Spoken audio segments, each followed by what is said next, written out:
معاشرے میں تبدیلیاں کیوں نہیں آتی؟ معاشرے میں تبدیلیاں کیوں نہیں آتی؟ کیوں غریب مزدوروں میں ہمت نہیں آتی؟ درمیانی یعنی لوور کلاس کے لوگوں کو فرصت نہیں ہوتی؟ کیوں امیروں کو ضرورت نہیں ہوتی؟ کیا وقت، کیا زمانہ، کیا نیتا بڑے طاقتور ہوتے ہیں؟ آزادی سے پہلے قائدینوں کو مزدوروں کی ضرورت پڑتی تھی آزادی کی لڑائی لڑنے کے لیے، مگر آج کے دور میں قائدین صرف اونٹ کی لڑائی لڑ رہے ہیں مزدوروں کا استعمال کرنے کے لیے۔ دی فریکوینسی میں آپ سبھی ناظرین کا استقبال ہے۔ میں صالح محمد قاسم آداب سلام عرض کرتا ہوں۔ جس نے پوری دنیا بنائی وہ بھی انسان کو اتنا سزا نہیں دے رہا ہے جتنا کہ زمین والے ہی زمین والوں پر ظلم ڈھا رہے ہیں، جو کہ آج کے بادشاہیت پر بیٹھے کل کو پتہ نہیں، ان کی بھی ہر چیز پر پکڑ نہیں، مگر سیاستداں پھر بھی کرسی کا غلط فائدہ اٹھا رہے ہیں۔ جس نے دنیا میں اپنی قدرت کے جوہر دکھائے اس کے اندر کسی طرح کی قانون کی گنجائش نہیں رکھی، سب کو برابر کا درجہ دیا، بادشاہ ہو یا وزیر، امیر ہو یا غریب، کالا ہو یا گورا، ہندو ہو یا مسلمان، افغانی ہو یا ہندوستانی، سب کو ایک ہی نگاہ سے دیکھا، مگر فرش والے یعنی زمین والوں نے جو قانون بنائی، جس کو ایک دیش یا ایک ملک میں استعمال کرتے ہیں، اس کے اندر سارے قانون امیر اور غریب دونوں کے لیے برابر رکھا، مگر استعمال صرف چھوٹے لوگوں کے اوپر ہی کیوں؟ بڑا سوال ہو کر رہ گیا ہے، جیسا کہ آج کل کرونا میں ہو رہا ہے۔ جہاں تک آپ کی نظریں جاتی ہیں وہاں تک غریب مزدور ہی پریشان نظر آتا ہے۔ ہر قائدین اپنے اپنے طرح سے قانون کی دھجیاں اڑا رہا ہے، مگر مزدور کا کوئی خیال نہیں، صرف قانون کا پالن کرنا ہمارا کام۔ وہ اپنی جگہ سے پریشانیاں سنا کر مرنے کو تیار، مگر کوئی نہ سننے کو تیار۔ نیتا مصروف ہیں اپنے بچے اور رشتہ داروں کو لانے میں، تو کوئی سیاست کو چمکانے میں، کوئی گٹھ بندھن میں بندھا ہوا چیخ رہا ہے۔ میں بات کر رہا ہوں اس دیش کی جس کو جمہوریت حاصل ہے، اس کو آزادی ملے کئی برس ہو گئے، مگر آج بھی وہ نفرت ختم نہیں ہوئی، غریبی اور امیری کی، ذات پات کی، مگر چھوٹے بڑے کی تمیز ختم ہو گئی۔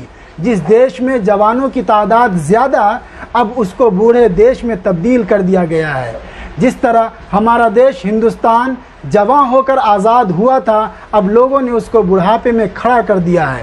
جس طرح آج کے دور میں لوگوں کی عمر صرف 50 تا 80 سال کی عمر ہوتی چلی جا رہی ہے، اسی طرح سیاستدانوں نے دیش کی عمر بنا کر رکھی ہے۔ ہندوستان کے کونے کونے کی خبر ہے کہ مزدور کرونا سے نہیں بھوک سے مرنے کو تیار ہیں۔ ان کا دھندا تھا، پورا دیش اندھا تھا، تھوڑی روشنی ہوئی تب پتہ چلا آدھا دیش بھوکا اور آدھا دیش ننگا تھا۔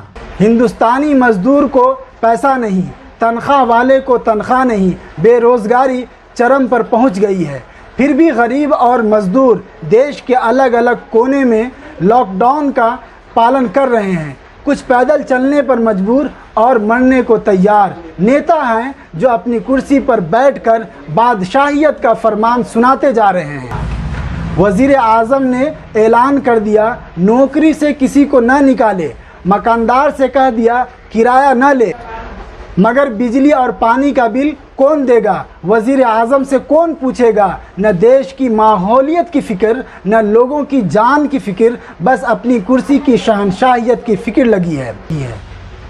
ہمارے قائدینوں کو فکر ہوتی ہے، مگر وقت گزر جانے کے بعد۔ ہمارے وزیر اعظم نے بولا سب برابر ہے، نصیحت وب ہوئی جب آگ کے شعلے دور سے آئی، مگر پھر بھی دیر کر دی حضور آنے میں آپ۔ پوری دنیا کے اندر 5واں انسان مسلمان، یعنی 100 میں سے 10 لوگ مسلمان کہلاتے ہیں۔ انسان کو اپنی انسانیت پر بہت فخر، مگر ایک انسان دوسرے انسان کو مارنے پر لگا ہوا ہے۔ مگر عقل ہے جو انسان کو انسان پر ہی ترس نہیں۔ جس ملک میں ہم لوگ رہتے ہیں وہاں گنگا جمنی تہذیب صوفیوں کے کلام سے پہچانا جاتا ہے، جس کی پوری دنیا میں الگ الگ شناخت کی جاتی ہے۔ اس گنگا کو کچھ لوگ دور جا کر گنگا کو ہی بدنام کرنے میں لگے ہیں، کیونکہ وہ ہماری گنگا سے کوسوں دور ہو گئے ہیں۔ بھول گئے کہ ہم بھی ایک گنگا جمنی تہذیب میں پیدا ہوئے۔ اس ملک کی بھائی چارگی کو دیکھ کر دوسرے ممالک والے مثالیں پیش کرتے ہیں۔ آج حالت ایسی ہو گئی ہے کہ دوسرے ہمیں نصیحت دینے میں لگے ہیں۔ اپنی ہی تہذیب کو مٹی میں ملانے والے کوسوں دور جا کر اپنی ہی غیر ذمہ داری کا احساس دکھا رہے ہیں۔ تو کوئی ٹویٹر پر لگا ہے، تو کوئی فیس بک پر لگا ہے، تو کوئی الگ الگ ڈیجیٹل پلیٹ فارم کا استعمال کر رہا ہے، جبکہ ہم گاندھی وادی ہیں، گاندھی کے ماننے والے ہیں۔ ایک گال دیا تو دوسرا پیش کر دیتے تھے، مگر کسی کو برا بھلا نہیں کہتے۔ پرانے لوگوں کی کہاوت ہے کہ گھروں کی بات گھر کے اندر ہی رہے تو اچھی لگتی ہے، کہ ہم سب بھائی بھائی ہیں۔ ایک بھائی دوسرے بھائی پر انگلی اٹھائے، وہ بھی گھر سے دور جا کر، اور اسے ڈیلیٹ بھی کر دے۔ کہا جاتا ہے جس کا کھاتے ہو اس کے خلاف بولتے ہو، یعنی جس برتن میں کھایا اسی کے اندر چھید کرتے ہو، وہ بھی بھائی کے ماننے والے ہی لوگ کے ساتھ کرتے ہو۔ نہ وہ سمجھیں گے کہ آپ اپنے بھائی کو بولتے ہو، بلکہ وہ لوگ ہر بات اپنے خلاف سمجھ لیتے ہیں۔ وہ آپ کے خلاف بھی ہوں گے، جیسا کہ آج کل گلف یعنی ادر کنٹری میں ہو رہا ہے، یعنی دوسرے ممالک کے اندر ڈیجیٹل کا ماحول بنا ہوا۔ میں اپنے طرف سے اور اپنے درشکوں کے ذریعہ کہوں گا کہ جو حرکت آپ لوگوں نے کی ہے وہ بہت نندنیہ ہے، غلط ہے۔ آپ اپنے گھر کے اندر بھی اور گھر کے باہر بھی گنگا جمنی تہذیب اور دیانتداری اور ذمہ داری کا پوری طرح مظاہرہ دکھائیں، نہ کہ حیوانیت کا۔ آپ سبھی سے اپیل کرتا ہوں کہ آگے ایسا نہیں ہوگا۔ جب بھی دیش کو ہماری ضرورت ہوگی ہم پوری طرح سے تیار ہوں گے، جبکہ ہمارے دیش میں ایک بیماری نے کوہرام مچا کر رکھا ہے، جس کے لیے ہم سب کو مل کر آگے آنا ہوگا، ایک زباں ہو کر ایک دوسرے کا ساتھ دینا ہوگا اور اس بیماری کو دور کرنا ہوگا۔